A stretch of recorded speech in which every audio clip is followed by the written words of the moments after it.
Hello everyone, welcome to my channel. Today we're going to be talking about the new Asus Zenbook Pro. Now I'm really not going to be talking about the laptop as a whole, the display, the design, the battery, whatever. I'm here to talk about the polarizing trackpad display and whether it's useful or not. So let's look at the things that Asus has advertised about the functionalities of this trackpad. First of all, we have calendar, we have a calculator, we have app shortcuts, and a music controller. So let's look at these one by one. By the way, the first thing that really struck me was how jittery the display actually was.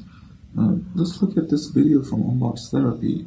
It just shows you how jittery the display is. If I go to settings here, I can quickly toggle brightness. I can set the wallpaper for it. The calendar, what's the point? You already have a calendar at the bottom right of your screen. You click on it and the calendar will pop up. So what's the point? Moving on. The music controller. You already have music controlling shortcuts on your function keys on your keyboard. So what's the point? Moving on. App shortcuts. Well, that's why we have desktops. You look at your desktop and there it is. There are your app shortcuts. So what's the point?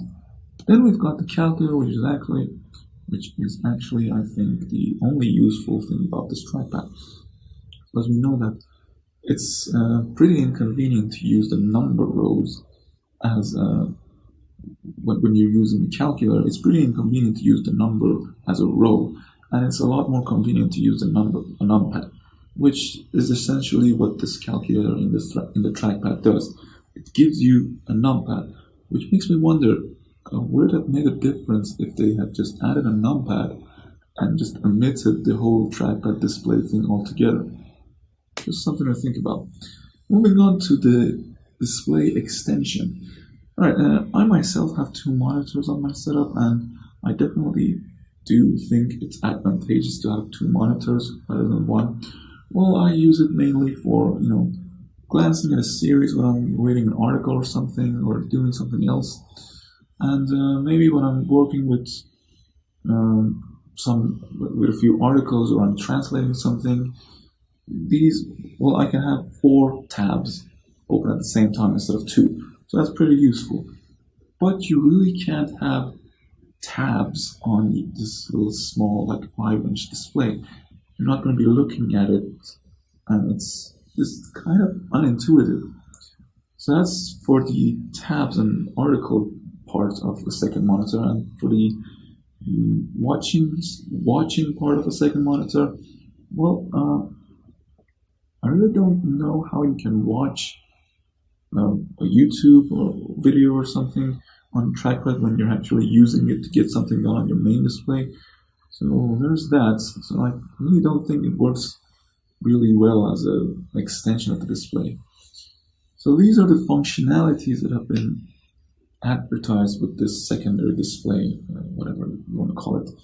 But to me, the only functionality, let's say the only benefit of having this secondary display is, well, first of all, the aesthetics. I mean, you put a wallpaper on your trackpad and people passing by will say, "Wow, that's really cool. What the hell is that?"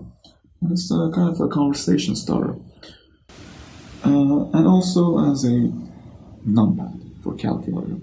And that's that. I don't think there's anything functionally advantageous about having this secondary display. Mainly because it's so small and it's so out of your field of view. So what it essentially is, in my opinion, is a interesting ripoff, you might say, from Apple's Touch Bar. Of course, they're very different aesthetically and functionally. But here's the thing. Apple, when they introduce something new and controversial, like the Touch Bar, they always have a couple of developers, several developers backing them up at the launch.